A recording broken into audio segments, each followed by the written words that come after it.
Hi friends आज के video में मैं आपको पाइथन में कैलकुलेटर बनाना बताऊंगा। वैसे तो ये बहुत छोटा सा प्रोजेक्ट है, पर अगर आपने इसे अच्छे से समझ लिया तो आगे चल के आप कॉम्प्लेक्स से complex desktop application, web application या किसी भी तरह के जो ऐप्स वगैरह जो होते हैं उनमें आप बहुत अच्छे से काम कर पाएंगे। तो फ्रेंड्स स्टार्ट करते हैं पाइथन में कैलकुलेटर बनाना।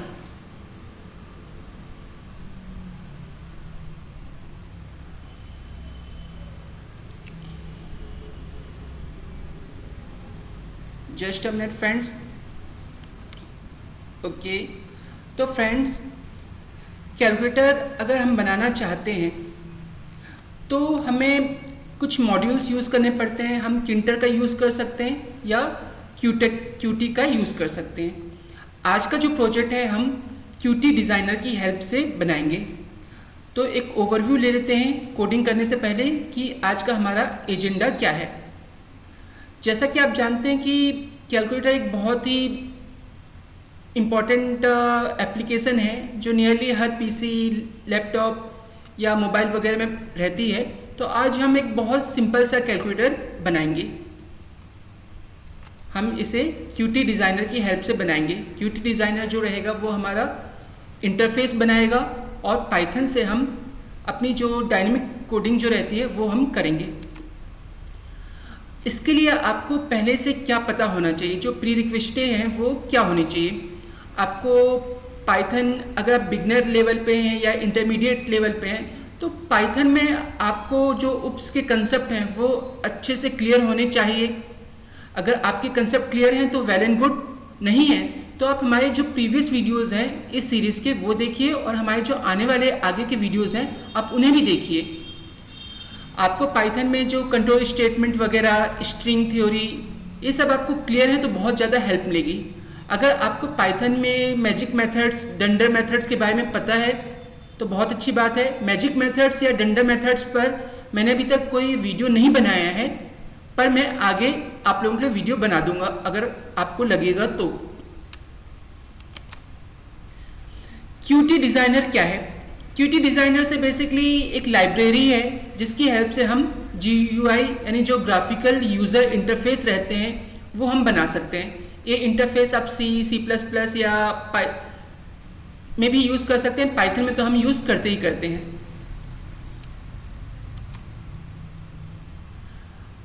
अगर आपको क्यूटी डिज़ाइनर के बारे में ज़्यादा नहीं पता तो प्लीज़ प्रीवियस वीडियो जरूर देख लीजिए। बट अगर आप फर्स्ट टाइम आ रहे हैं तो आपको अपने सिस्टम में क्यूटी डिज़ाइनर या जो क्यूटी टूल्स हैं वो इंस्टॉल करने होंगे। ये जो आप कमांड देख रहे हैं स्क्रीन पर, ये क्यूटी डिज़ाइनर इंस्टॉल करने के लिए है। जब आपका यूज़र इंटरफेस वाली फाइल बन जाए क्यूटी डिज़ाइनर की हेल्प से तो उसे आपको .py फाइल में कन्वर्ट करना है। ये जो कमांड है -uic5 इनपुट फाइल का नाम -o आउटपुट फाइल का नाम, तो ये सिंटैक्स रहेगा। अगर आपने Qt4 में आप काम कर रहे हैं तो uic5 की जगह uic4 हो जाएगा। हमारे स्टेप्स क्या रहेंगे आज के लिए? हम क्यूटी डिज़ाइनर की हेल्प से एक इंटरफेस ड्रॉ करेंगे। उस इंटरफेस से जो .ui फाइल हमें मिलेगी उसे जो हमने अभी कमांड पढ़ी है उस कमांड से हम उसे .py में कन्वर्ट करेंगे। देन आफ्टर .py फाइल को हम किसी पाइथन IDE में ओपन करेंगे और फिर हमारे कोड में जो भी चेंज हमें करना होगा वो हम करेंगे। कोडिंग में जब आप पाइथन की फाइल बनाएंगे तो आप जो डंडर मेथड है, यहाँ पर हमारे 2 अंडरस्कोर छूट गए हैं, $_init $_। इसको हम डंडर मेथड्स या डंडलर मेथड्स या मैजिक मेथड्स कहते हैं, पाइथन में बहुत कॉमन है। तो हमें डंडर मेथड्स का यूज़ करना होगा जो कि एक तरह से कंस्ट्रक्टर का काम करता है। इस तरह की कोडिंग हमें लिखनी है। इस कोडिंग के बारे में मैं थोड़ा सा आगे चल के आपको जब हम कोडिंग में काम करेंगे तो एक्सप्लेन करता हूँ। अभी जस्ट आप देख लीजिए।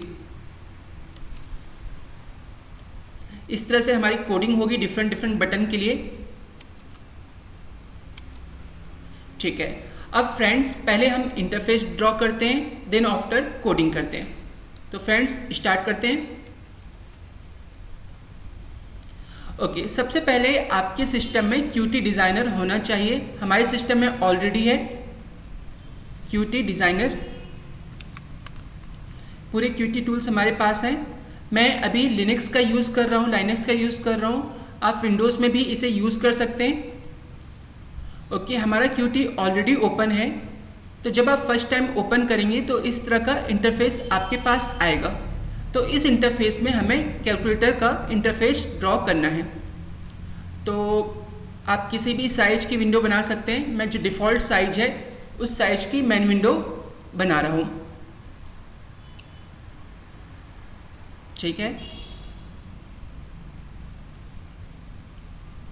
आप इसे ड्रैग एंड ड्रॉप करके अपने अकॉर्डिंग साइज सेट करते हैं।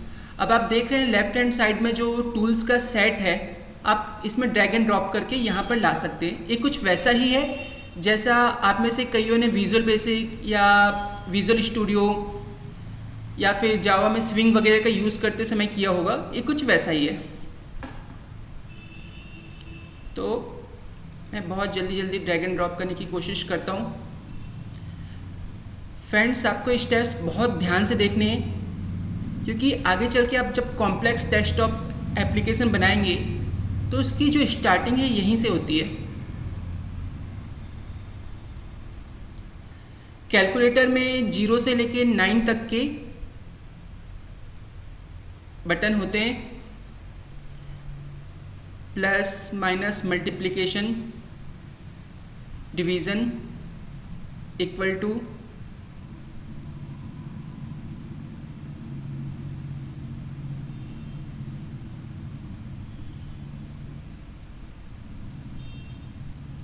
वैसे तो मैं बहुत अच्छी डिज़ाइनिंग कर सकता हूँ, बट अभी हमें बहुत जल्दी में काम करना है, तो जैसा भी है ठीक है ना। कितना अच्छा होता फ्रेंड्स अगर मैं आप लोगों को देख पाता।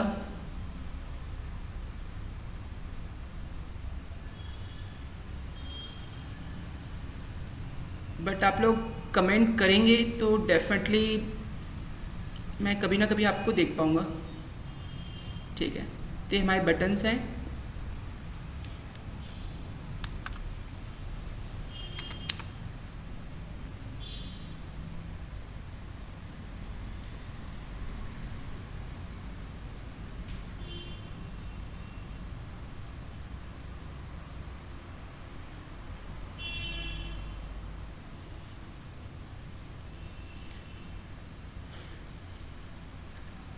अब सबसे पहले मुझे पता है फर्स्ट बटन है, ये सेकेंड है, थर्ड है, हमारे इंटरप्रीटर को ये पता नहीं होगा। दैट्स वाई हम सभी बटन को एक आईडी अलॉट कर देते हैं। ये जो हमारा लेबल है, लाइन एडिट है, इसे भी एक आईडी देंगे। तो इस लाइन एडिट का नाम हम रख देते हैं T1। आप अपनी चॉइस से कोई भी अल्फ़ा न्यूमेरिक आइडेंटिफायर अलॉट कर सकते हैं।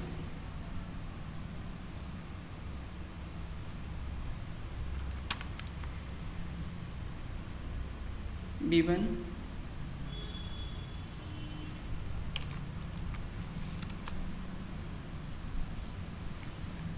फ्रेंड्स स्टेप्स आपको बहुत ही ध्यान से देखने हैं।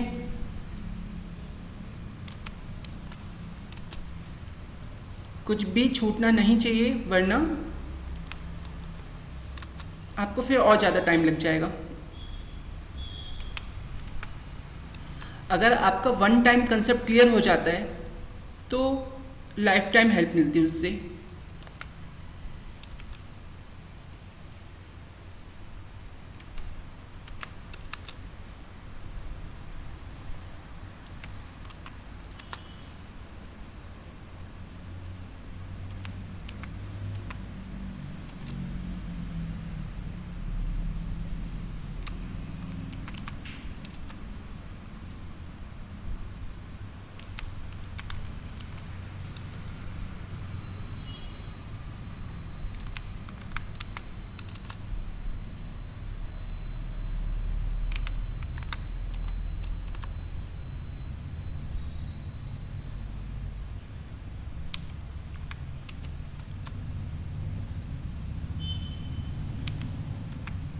ये लीजिए फ्रेंड्स, हमने सभी बटन्स को आईडी अलॉट कर दिए। इस लेबल का हमने जो नाम रखा है वो है T1 और बाकी बटन है। अब इन बटन पर अभी कुछ भी प्रिंट होकर नहीं आ रहा है, तो हम इनको वैल्यू असाइन करेंगे। जैसे कि इस बटन पे हम चाहते हैं कि 1 प्रिंट होकर आए, तो वो हमारा कहाँ से हो जाएगा, यहाँ से हो जाएगा।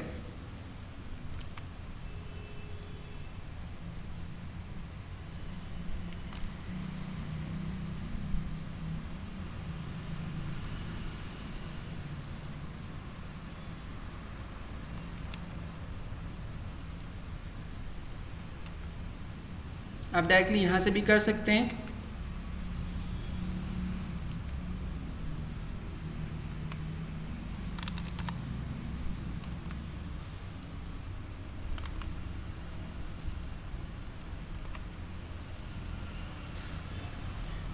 ओके, ये जो बटन हम बनाएंगे वो CLS के लिए, क्लियर स्क्रीन के लिए। ये जो बटन है हमारा इक्वल टू, अभी हम कोई साइंटिफिक कैलकुलेटर नहीं बना रहे हैं, एक सिंपल कैलकुलेटर बनाना चाह रहे हैं जिसमें प्लस माइनस मल्टीप्लिकेशन और डिवीज़न के बटन होंगे।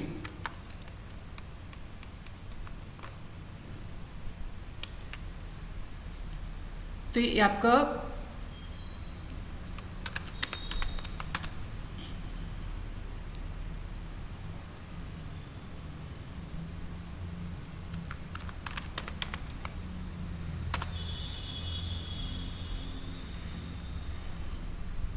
मेन विंडो की जगह में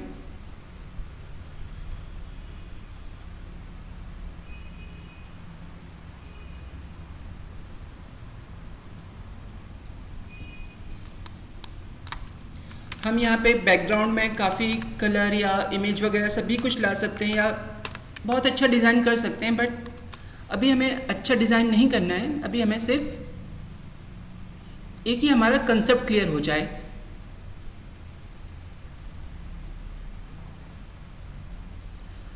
ओके, अब मैं ज़्यादा नहीं करूँगा, बस इसी को सेव कर देंगे। बट उससे पहले एक बार आप चेक कर लीजिए कि आपने सभी को आईडी प्रॉपर दी है।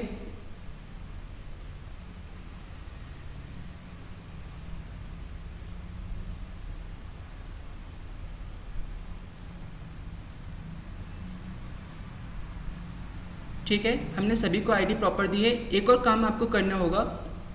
अभी क्या हो रहा है, बाय डिफ़ॉल्ट मान लीजिए यहाँ पे आपने 0 लिखा हुआ है, तो 0 आप देख रहे हैं लेफ्ट हैंड साइड में आ रहा है। नॉर्मली कैलकुलेटर में राइट हैंड साइड में आता है, तो आपको इसका अलाइनमेंट एटलीस्ट ठीक कर लेना चाहिए। तो अगर आप यहाँ ध्यान से देखेंगे, हाँ, तो यहाँ पे आपको अलाइनमेंट का ऑप्शन मिल जाएगा।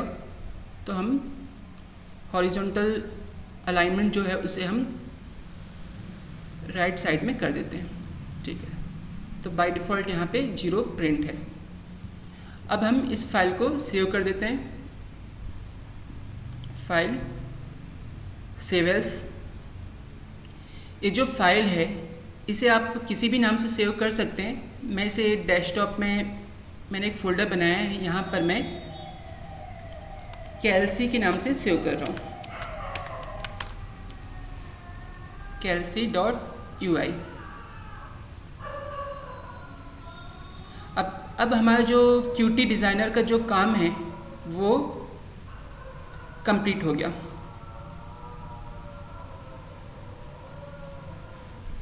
ओके, अभी हम देखते हैं।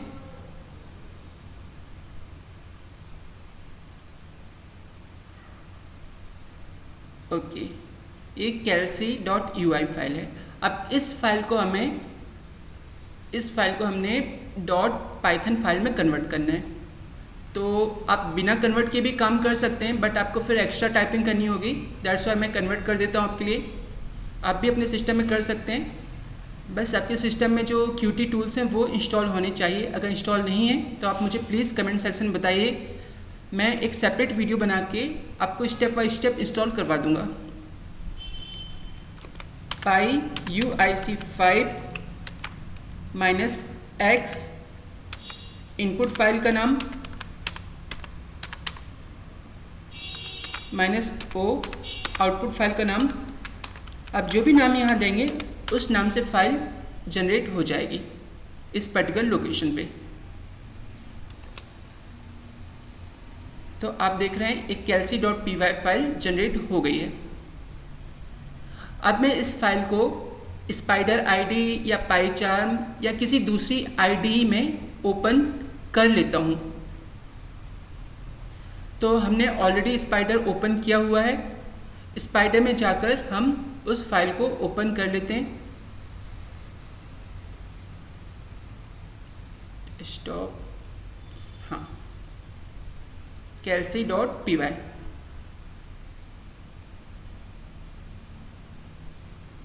ओके, ठीक है, हमारी ये फाइल आ चुकी है।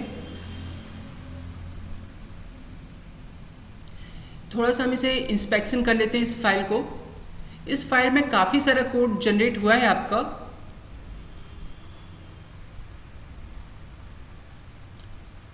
ओके, आगे बढ़ने से पहले सिर्फ हम इतनी फाइल को रन कराकर चेक कर लेते हैं कि इतना जो बना है एटलीस्ट इतना तो सही है कि नहीं है।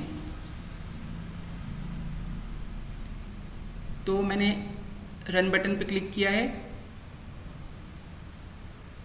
अगर सब कुछ सही होगा तो हमारे पास एक इंटरफेस बन के आना चाहिए, जो कि आ गया है।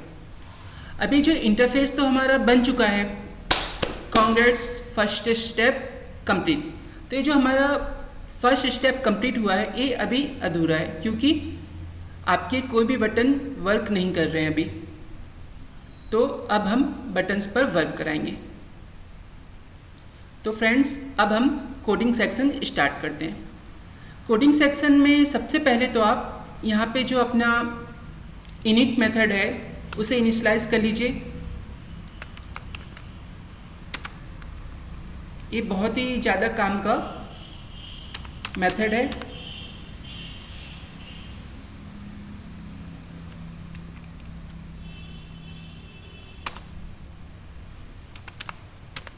इसमें आप एक ऑब्जेक्ट पास कर देंगे। अगर सेल्फ के बारे में आपको डाउट हो रहा है, कोई प्रॉब्लम हो रही है, तो आप प्रीवियस वीडियो देखिए क्लास और ऑब्जेक्ट वाला। उस पर मैंने इसे काफ़ी अच्छे से डिस्क्राइब किया हुआ है। और अगर फिर भी आपको समझ ना आए तो पहले तो वीडियो रिपीट करिए, और देन आफ्टर अगर नहीं आ रहा है समझ तो आप मुझे कमेंट में बताइए। मैं पर्टिकुलर सेल्फ या इस तरह के जो दूसरे कीवर्ड है उन पे एक सेपरेट वीडियो आपको बना के एक्सप्लेन कर सकता हूँ। यहाँ पर हम कुछ वेरिएबल हैं वो इनिशियलाइज कर देते हैं। ये जो वेरिएबल हम यहाँ इनिशियलाइज कर रहे हैं इनको कहा जाएगा इंस्टेंस वेरिएबल।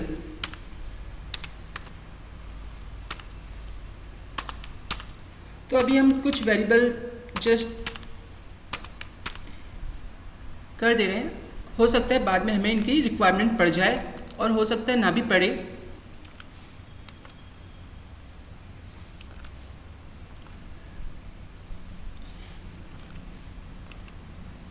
मैं श्योर इसलिए भी नहीं हूँ क्योंकि शायद काफ़ी साल बाद मैं खुद कैलकुलेटर का एप्लीकेशन बना रहा हूँ। ऑब्वियसली कई दूसरे सॉफ्टवेयर हम बनाते रहते हैं, प्रोजेक्ट्स वर्क करते रहते हैं, बट कैलकुलेटर बहुत रेयर केस में शायद ही कभी जरूरत पड़ी होगी। ओके, तो कुछ वेरिएबल हमने इनिशियलाइज कर लिए। अब यहाँ पर हम कुछ मेथड्स बनाते हैं।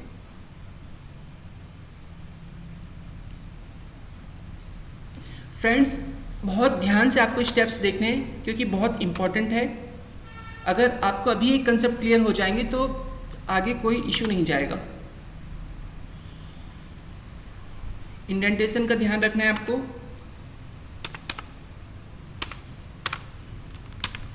सबसे पहले एक मेथड बनाता हूँ मैं b1 चेंज के नाम से। आप किसी दूसरे नाम से भी बना सकते हैं, ऐसा कोई हार्ड एंड सॉफ्ट रूल नहीं है। ओके, मैं क्या चाह रहा हूँ कि जब मैं b1 पर क्लिक करूँ तो हमारा जो लेबल है वहाँ पर 1 आ जाए। तो इसके लिए मुझे क्या करना होगा, एक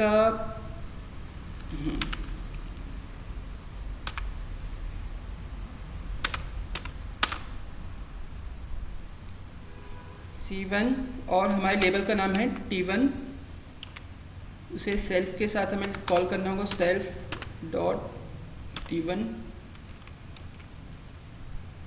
डॉट टेक्स्ट मेथड। ये जो वैल्यू से हमें स्ट्रिंग में भी कन्वर्ट करना होगा। तो मैं क्या कर रहा हूँ, ओके T1 नहीं सॉरी B1। इससे क्या हो रहा है, हमारा जो बटन है, बटन में जो वैल्यू है जो कि 1 है, वो हमारी C1 वेरिएबल में आ रही है। ये जो वेरिएबल है C1 लोकल वेरिएबल है, जहाँ तक मेथड का स्कोप है सिर्फ वहीं तक वो विजिबल होगा, उसके आगे विजिबल नहीं होगा।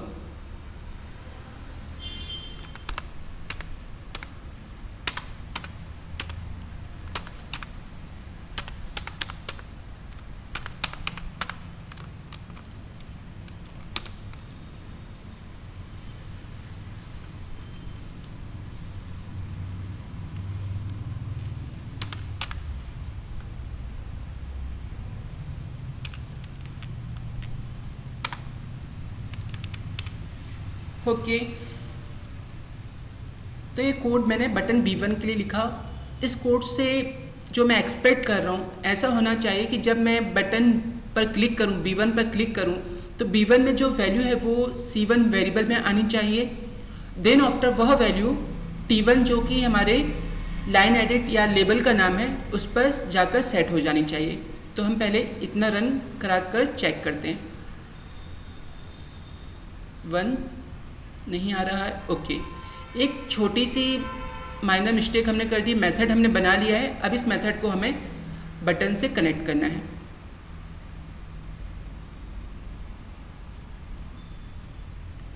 तो हम यहाँ पर बटन्स करेंगे। ये बहुत इंपॉर्टेंट स्टेप्स है फ्रेंड्स, क्योंकि आपने मेथड बनाया है तो उसे आपको बटन से कनेक्ट करना ही होगा।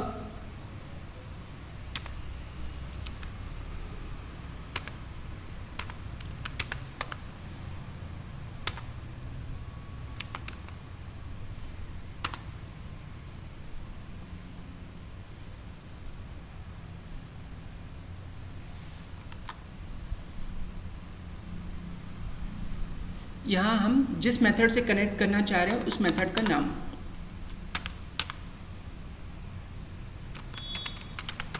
ओके। ओके फ्रेंड्स, पहले हम इतने कोड को तो एटलीस्ट रन करा के देखते हैं कि क्या हो रहा है। B1 चेंज, ओके, मैसेज आ रहा है कि B1 change not defined, okay. यहाँ पे एक्चुअली हमें सेल्फ लिखना होगा, बिकॉज मेथड है तो हमें सेल्फ लिखना होगा, ठीक है, ओके। अभी आप देख रहे हैं हमारा जो 1 बटन काम कर रहा है, बट होना तो ये चाहिए कि मैं इस 1 को दूसरी बार क्लिक करूं, तीसरी बार क्लिक करूं तो भी यहाँ पर 1 हो आ जाए, वो नहीं आ रहा है, ओके। आगे बढ़ने से पहले हम कोडिंग में कुछ और मेथड्स बना लेते हैं।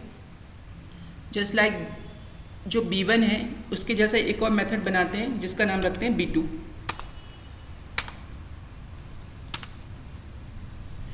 अब जो B2 होगा वो B2 बटन से टेक्स्ट लेगा, यानी 2 से टेक्स्ट लेगा। जैसा हमने B1 को कनेक्ट किया था वैसा हम B2 को भी कर देते हैं।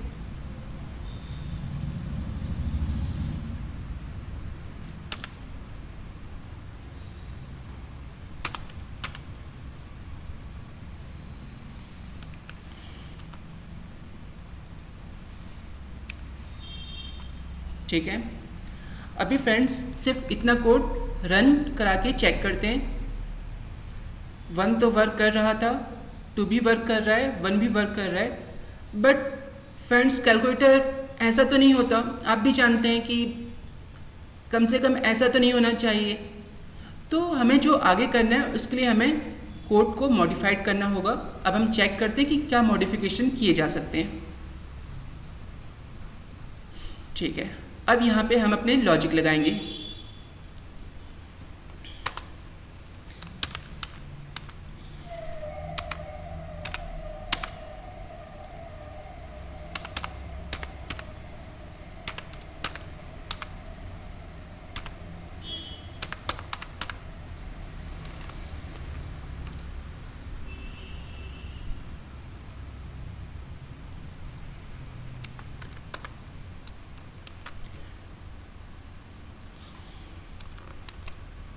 फ्रेंड्स पहले मैं कोड लिख लेता हूँ, देन आफ्टर मैं आपको एक्सप्लेन करता हूँ कि मैं क्या कर रहा हूँ।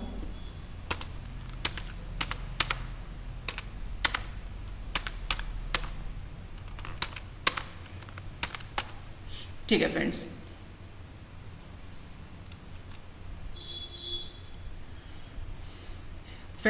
एटलीस्ट से बटन 1 के बारे में डिस्कस करते हैं। सबसे पहले मैंने क्या किया, मैंने एज्यूम किया कि स्क्रीन में पहले से भी कुछ है। सपोज पहले से उसमें 23 नंबर एंटर है सपोज, तो जब मैं बटन B1 पर क्लिक करूँगा, फर्स्ट बटन पर क्लिक करूँगा, तो हमारी जो वैल्यू है 23 वो C1 वेरिएबल में आ जाएगी, ऑब्वियसली स्ट्रिंग के फॉर्मेट में आएगी। इसी तरह बटन की जो वैल्यू है, जो बटन की क्लिक होने पे आनी चाहिए, जो 1 वैल्यू है वो C2 में आ जाएगी। अब स्क्रीन पर पहले से 23 है और C2 में 1 है, तो 23 और 1 इन दोनों को हमने ऐड किया है। C1 में 23 है और C2 में 1 है, क्योंकि स्ट्रिंग फॉर्मेट है, that's why A value concat होंगी। तो 23 और 1 मिलकर 231 होगा, 24 नहीं होगा। तो अल्टीमेटली C3 में 24 आ जाएगा और उसे हम वापस से T1 पर सेट कर रहे हैं। अगर बाई चांस वहाँ पर कुछ भी नहीं है C1 में, तो वो नल रहेगा, बट उस सिचुएशन में भी नल एडिशन परफॉर्म होगा। तो इस कोड को एटलीस्ट मैं यहाँ लिख लेता हूँ और B2 में भी लिख ले रहा हूँ। मैं कोड को कॉपी पेस्ट कर सकता हूँ, रीज़न लोकल वेरिएबल है, तो अगर मैं कोड कॉपी पेस्ट कर रहा हूँ तो यहाँ पर कोई इशू नहीं जाना चाहिए। इतनी फाइल को मैं सेव कर रहा हूँ और रन करा रहा हूँ। Okay okay okay, just issue check करते हैं, कुछ इशू है।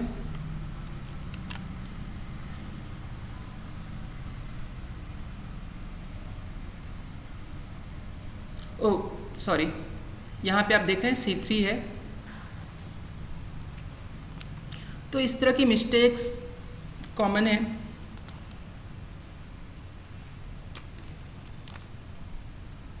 ठीक है, 1 1 1 2 2 2 2 में भी 1 आ रहा है, आप देख रहे हैं, रॉन्ग रॉन्ग। आप लोग समझ गए होंगे मिस्टेक कहाँ हो रही है, यहाँ हो रही है। यहाँ हमें B2 से डेटा लेना है। ठीक है, ठीक, 2 1 1 ओके। अब ये प्रॉपर वर्क कर रहा है। आप लोग चाहें तो वो 0 को हटा के नल भी कर सकते हैं, कोई वैसा इशू नहीं है। आप यहाँ से भी कर सकते हैं वो काम, या फिलहाल रहने दीजिए, बाद में उसे करेंगे हम। ओके, अब हम बाकी बटन्स के लिए भी कोड रेडी करते हैं, बट उससे पहले एक काम मैं कर लेता हूँ जिससे हमें बार बार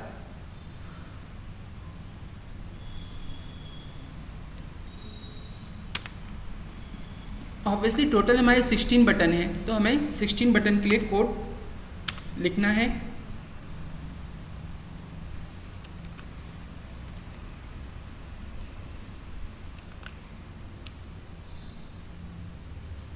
फ्रेंड्स, ये स्टेप बहुत इंपॉर्टेंट है। अगर गलती से भी आपने आगे पीछे कर दिया तो बाद में आपको फिर मिलेगा नहीं और हमको पता नहीं चलेगा कि एरर कहाँ हो रही है। तो आप बहुत ध्यान से करिए इस चीज़ को। अगर आप ये वीडियो देख रहे हैं तो मेरी एडवाइस ये है कि जब कभी आपको टाइम मिले तो एक बार खुद से आप करके देखिएगा। अगर किसी स्टेप में आप हैंग होते हैं तो फिर से वीडियो देखिएगा और स्टेप बाय स्टेप फॉलो करिएगा। अगर किसी वजह से आपके सिस्टम में कोई इशू आ रहा है तो आप मुझे मेल कर सकते हैं, मैसेज कर सकते हैं, कमेंट में तो आप बता ही सकते हैं।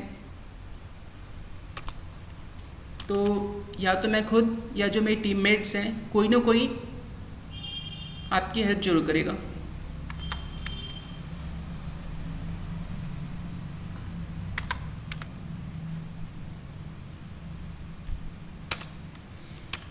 ऑब्वियसली फ्रेंड्स, कोडिंग में कॉपी पेस्ट बहुत होता है, बट कुछ चीज़ें तो मैनुअली लिखनी ही पड़ती हैं, क्योंकि हर चीज़ तो कॉपी पेस्ट नहीं हो सकती ना।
फ्रेंड्स, आगे चल के हम, अगर आपसे कैलकुलेटर अच्छे से क्लियर हो जाता है तो आगे चल के हम साइंटिफिक कैलकुलेटर के फॉर्मेट में इसे एक्सटेंड कर सकते हैं इस एप्लीकेशन को। और अगर आप लोग मुझे सुन रहे हैं तो आप लोग पहले ट्राई करिएगा।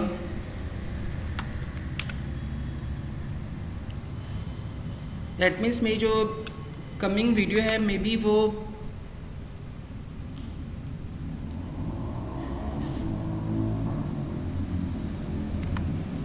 साइंटिफिक कैलकुलेटर के बारे में हो, बट फिर भी एक बार आपको जरूर ट्राई करना होगा। तो अभी हमने टोटल 16 जो हमारे बटन हैं उनको कनेक्ट कर दिया मेथड से, बट अभी हमने कोई मेथड नहीं बनाए हैं।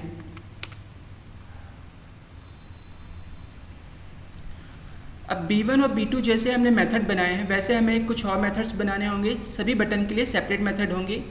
तो यहाँ पे तो हम एटलीस्ट कॉपी पेस्ट कर सकते हैं।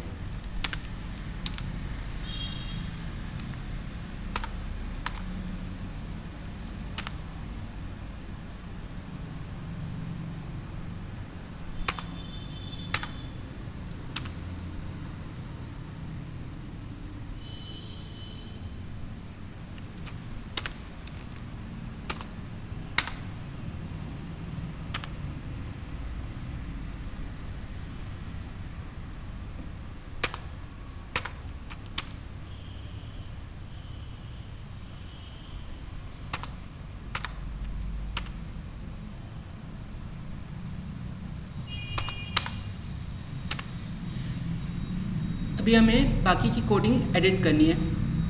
तो बटन 1 और बटन 2 में तो कोई इशू नहीं है। बटन 3, दैट मीन्स बटन 10 तक कोई इशू नहीं होना चाहिए। 1 से लेके 9 और 0 इनके लिए कोई इशू नहीं होना चाहिए। तो हम फटाफट बहुत जल्दी से कर लेते हैं।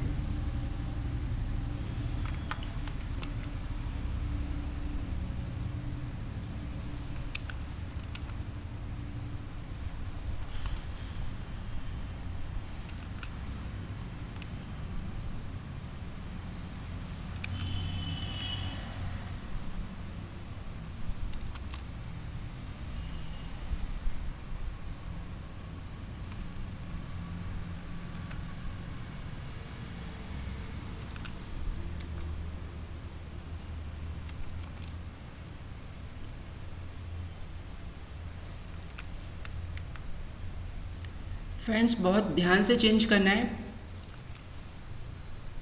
क्योंकि गलती से भी अगर कुछ छूट गया तो इसे फाइंड करना नामुमकिन तो नहीं, बट टाइम टेकिंग हो जाएगा। अब तो जानते हैं इम्पॉसिबल तो कुछ भी नहीं होता।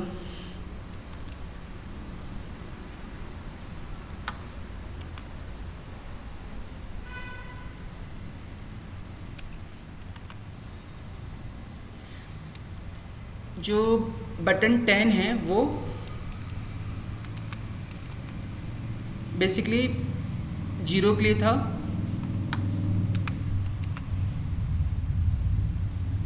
बाकी की कोडिंग को भी हमें एडिट करना होगा।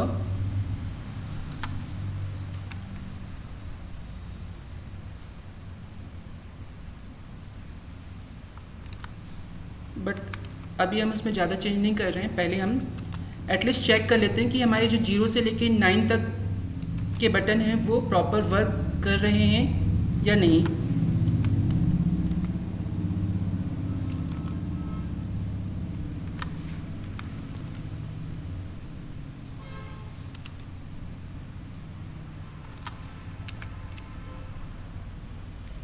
ठीक है, अभी हमने अलग अलग नाम से B1 चेंज, B2 चेंज, ऐसा करके हमने टोटल 16 मेथड बना दिए हैं। अभी फ्रेंड्स पहले हम इतने को चेक करते हैं कि इतना हमारा वर्क कर रहा है या नहीं। 1 2 3 6 5 4 7 8 9 0। ओके, तो हमारे सभी बटन वर्क कर रहे हैं। अब हम बाकी बटन्स पर कंसंट्रेट करते हैं। सबसे पहले CLS पर, क्योंकि ये सबसे इजी है, आपको सिर्फ लेबल को क्लियर करना है। तो जो CLS बटन है मे बी वो 11 नंबर पर है, तो हमें यहाँ पर ज़्यादा कुछ भी नहीं करना है।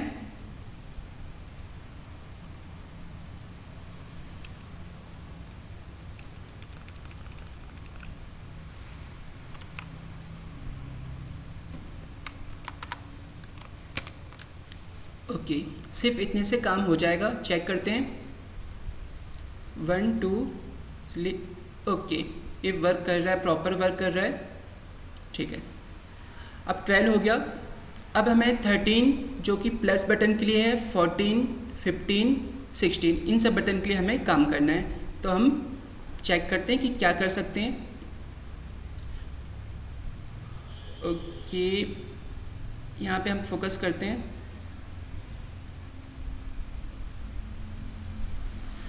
ओके, सबसे पहले तो स्क्रीन में अगर कुछ भी है, लेबल में अगर कुछ भी है तो वो, अब यहाँ पे हम S1 का यूज़ कर रहे हैं। ऐसा हम इसलिए कर रहे हैं क्योंकि इन वैल्यू को हमें होल्ड करके रखना है और दूसरे मेथड तक पहुँचाना है या दूसरे मेथड में यूज़ करना है। तो ये जो है हमारे एक तरह से ग्लोबल वेरिएबल जैसा काम कर रहे हैं, दैट्स वाई हम यहाँ पे यूज़ करेंगे। तो सबसे पहले self.s1 में आ जाए आपका। ठीक है, दैट मीन्स आपकी जो लेबल है, क्यू लाइन एडिट है जो आपका, उसमें जो कुछ भी है वो S1 में आ जाए। और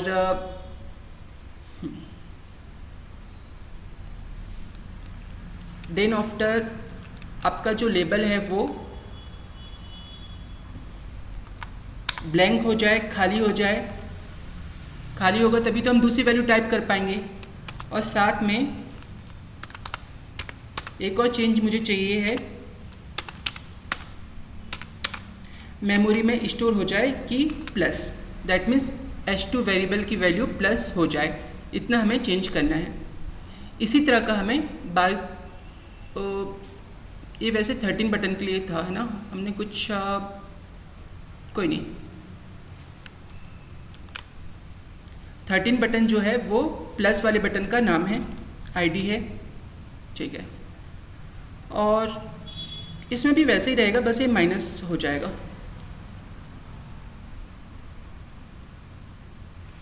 मल्टीप्लिकेशन में भी सेम रहेगा। और हाँ, डिवीज़न में भी सेम रहेगा। अब सिर्फ बच गया हमारा मल्टीप्लिकेशन का मेथड। अब हमें सिर्फ इसके लिए काम करना है। अब ये क्योंकि सबसे लास्ट में हो रहा है तो ज़्यादा अच्छा होगा, वैसे उससे कोई अंतर नहीं है।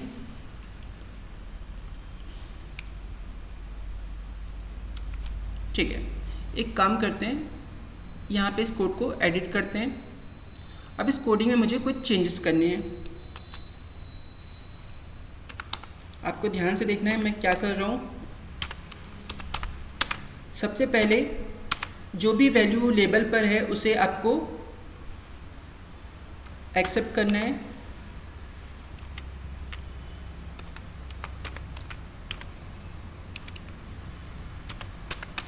टेक्स्ट मेथड, आप उसे स्ट्रिंग फॉर्मेट में कन्वर्ट कर लीजिए। अब ये S3 भी ग्लोबल वेरिएबल है, इंस्टेंस वेरिएबल है, दैट मीन्स पूरे प्रोग्राम के लिए काम करेगा।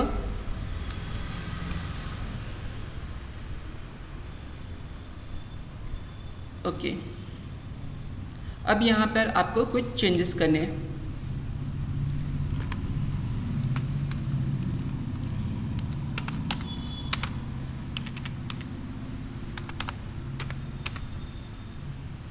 ऑब्वियसली जो H2 है उसकी अवेलेबिलिटी है वो पूरे प्रोग्राम के लिए रहेगी, तो हम यहाँ पर H2 को यूज़ कर पा रहे हैं।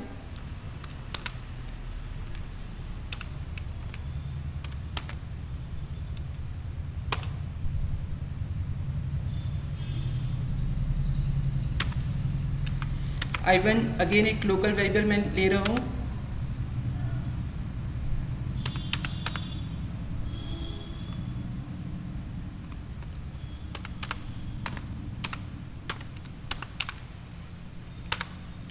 दैट मीन्स जो S1 है, S1 में जो कुछ भी है वो इंटीजर के फॉर्मेट में कन्वर्ट हो जाए। और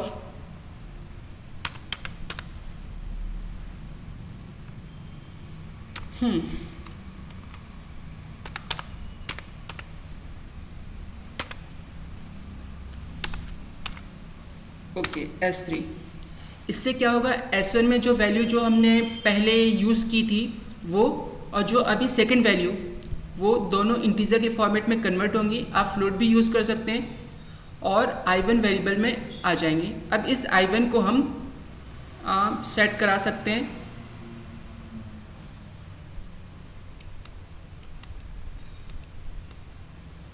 या अभी नहीं, बाद में कराएंगे सेट। अब आपको यहाँ पे एलिफ कीवर्ड का यूज़ करना है।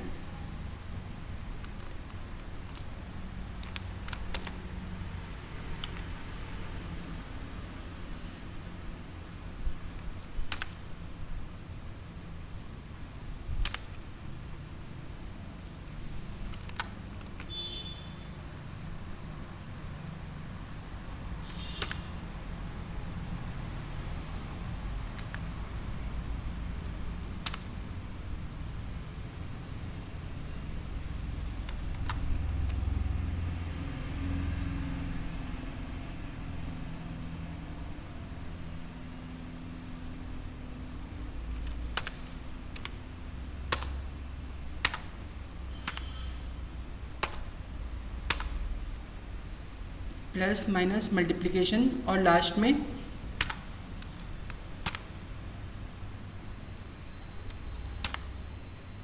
डिवीज़न।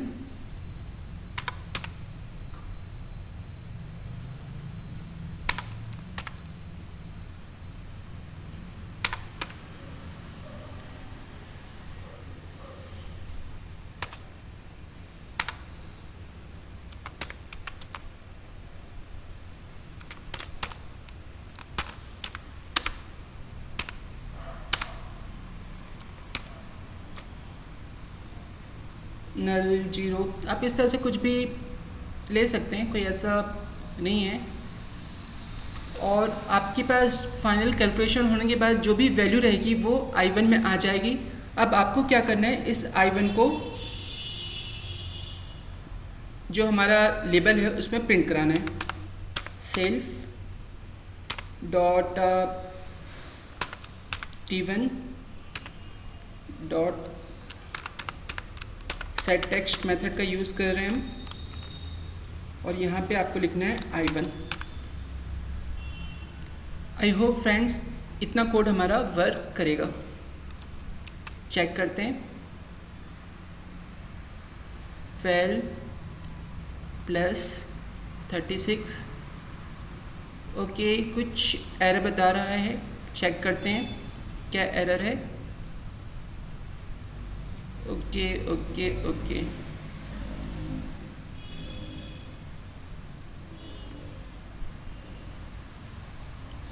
ओ